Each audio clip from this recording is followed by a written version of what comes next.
Welcome to Our Girl Relationships. On this channel, we talk about problems people face in their day-to-day life. Let's start with the video.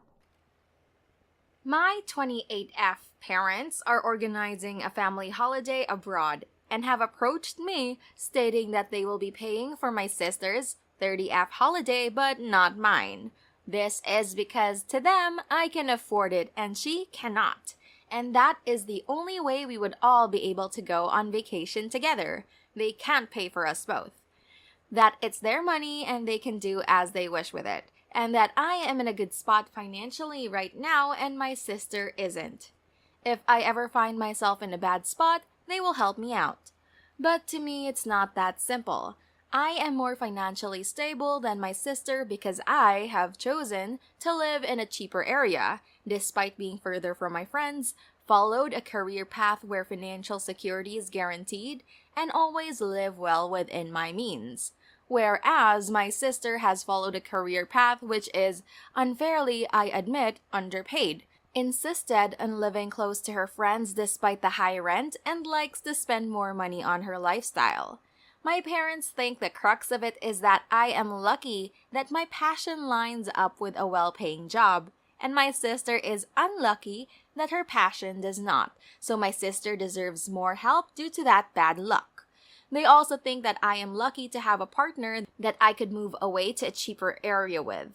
And my sister, who doesn't currently have a serious partner, is unlucky in that respect. So it would be a great deal to move away from her friends and therefore again unlucky. Again, they insist if the tables turn and our fortunes are reversed, they would help me out. Am I the a-hole for refusing this holiday and choosing one with my friends at the same time instead? If the money thing wasn't there, I would probably have chosen this family holiday.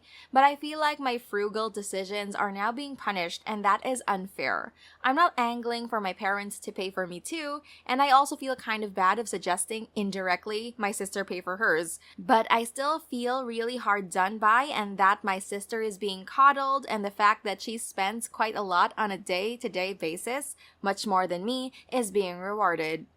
My parents and sister think I am being money hungry and not very compassionate to my sister's unlucky love life and underpaid profession. This is stopping us from going on a vacation, all four of us, which is upsetting my parents. Edit. People keep accusing me of judging my sister's spending. I'm not judging it at all. I think it's great she goes out and has a good time. We're just different. But at the end of the day, I'm still asked to spend more than her on the same things. It makes my sacrifices not feel worth it. It's more a comment on the savings I do to be able to afford this holiday, rather than exactly what she isn't doing in order to not afford it. Edit 2. My solution to this problem isn't to insist she pays and either bankrupts herself or doesn't go.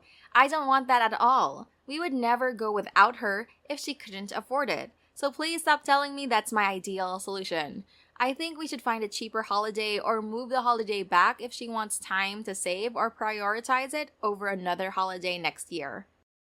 I also would be fine if the money on each of us was proportional to salary so that I wasn't made to feel like my frugality was for nothing, as that would be irrelevant.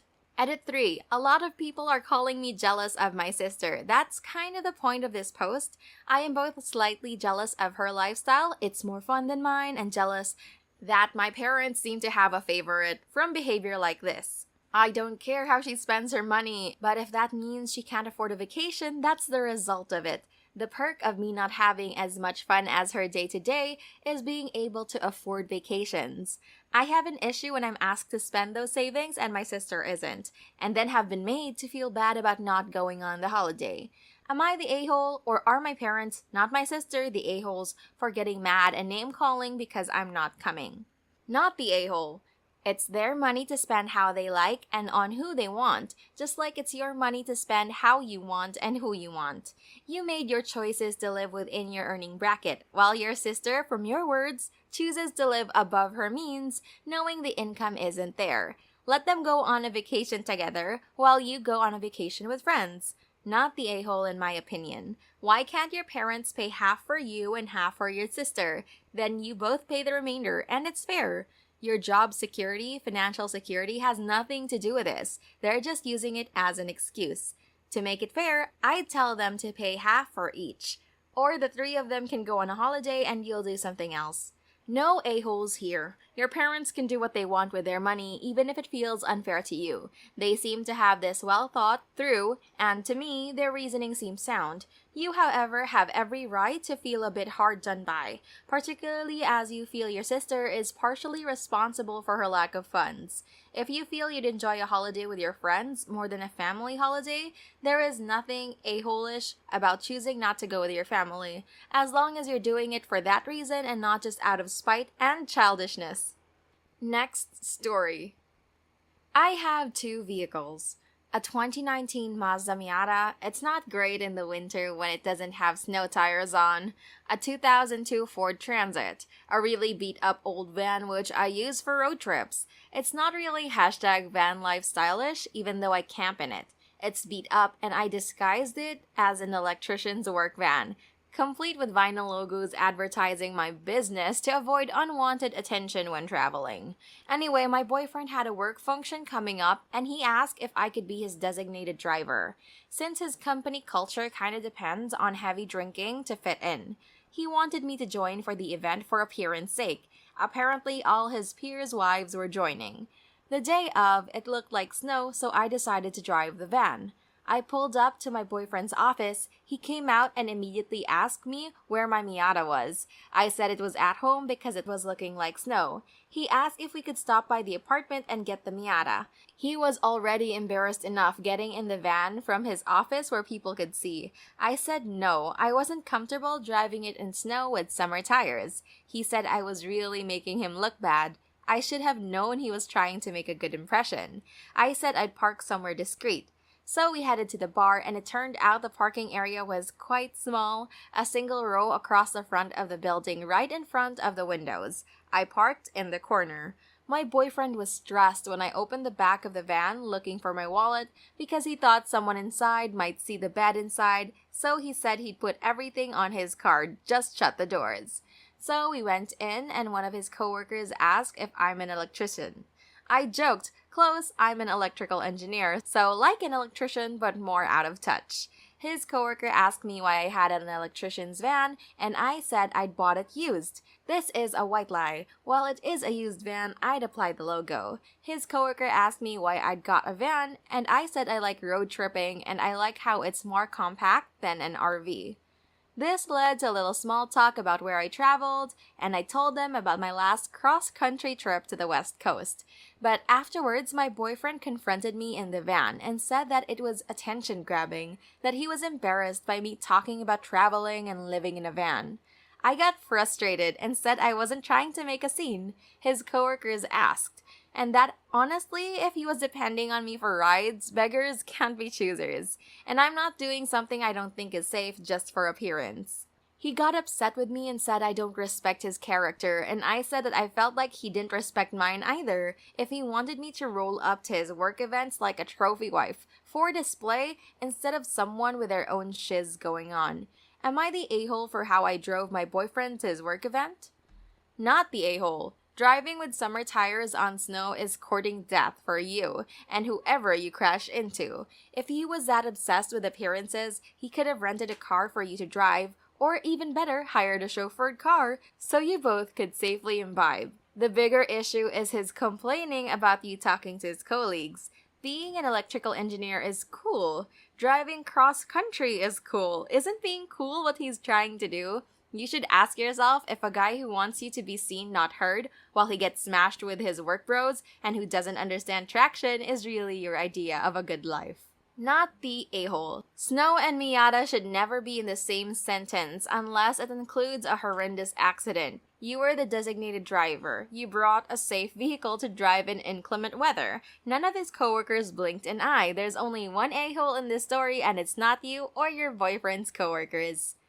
Not the a-hole. There are so many other ways to protect his fragile ego rather than arguing with and demeaning his wife. First of all, he can have you drive his car. Second, he can play up the fact that converting vans and customizing them is very trendy right now. And his girlfriend is a badass engineer tackling a project. Third, he can spring for an Uber. So many options here. My husband here as of late has also adopted the strange attitude of being critical and telling me what other people think of me, and it's exhausting.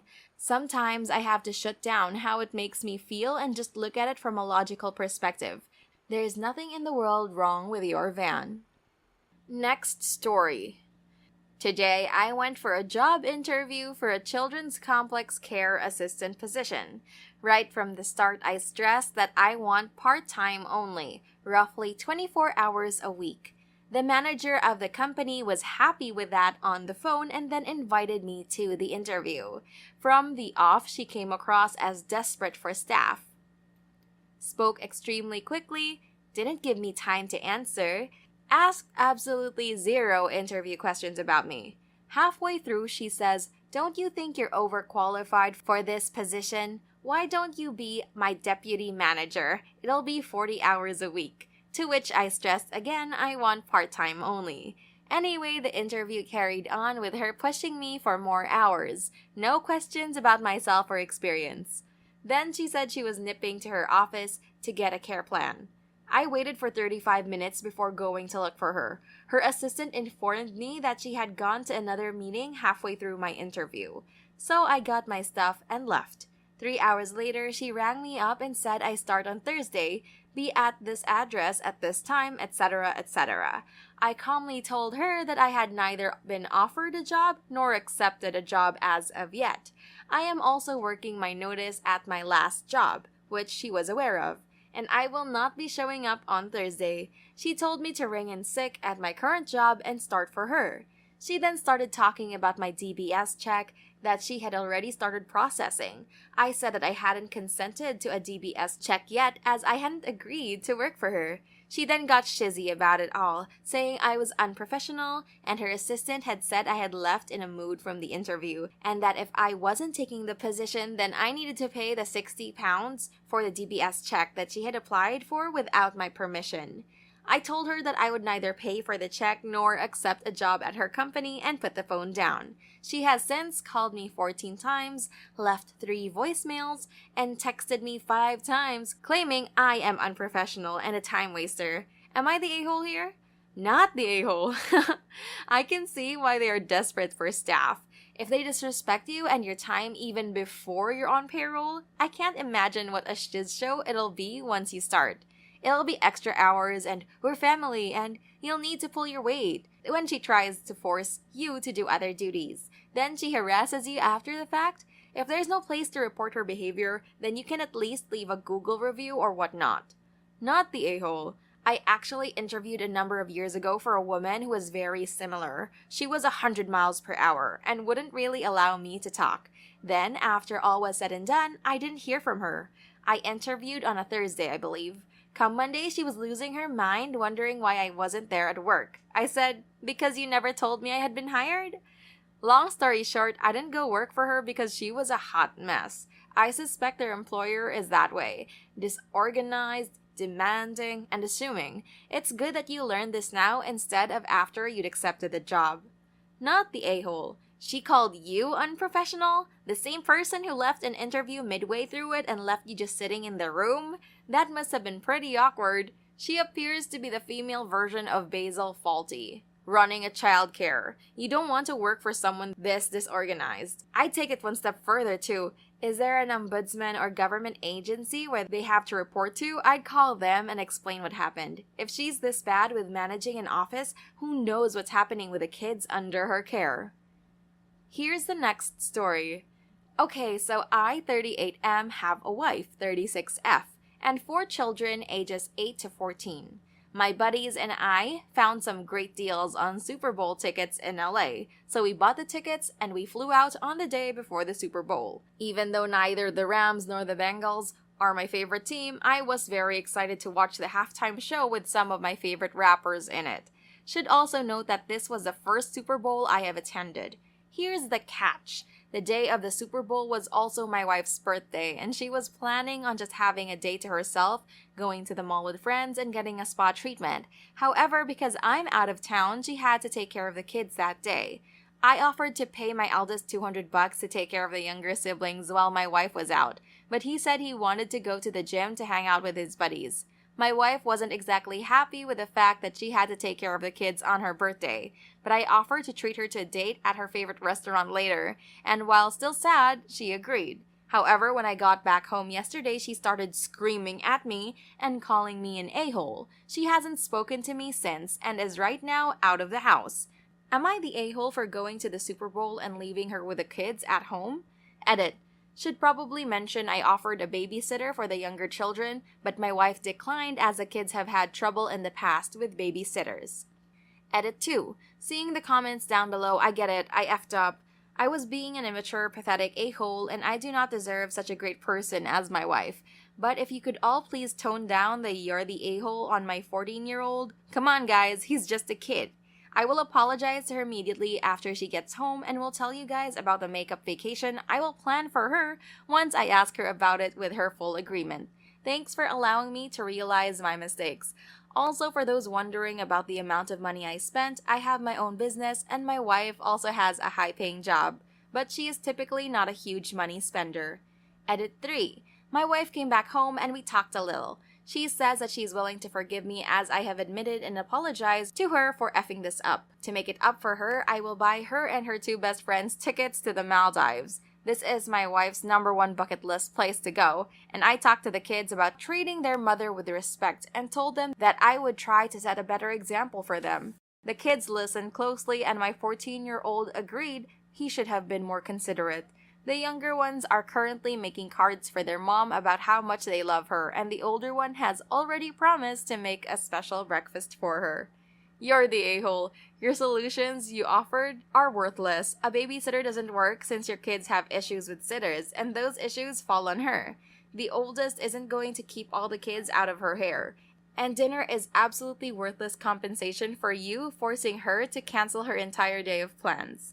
You're the a-hole. Who prioritizes a game over their wife's birthday? Those tickets are thousands of dollars, not including the transportation to the games. Why didn't you pay for someone else to babysit your kids? You obviously didn't take your wife's feelings into consideration at all since this game was more important to you. You should have planned this out, locked in a sitter, not your unreliable 14-year-old son, and made sure your wife was cool with all of this.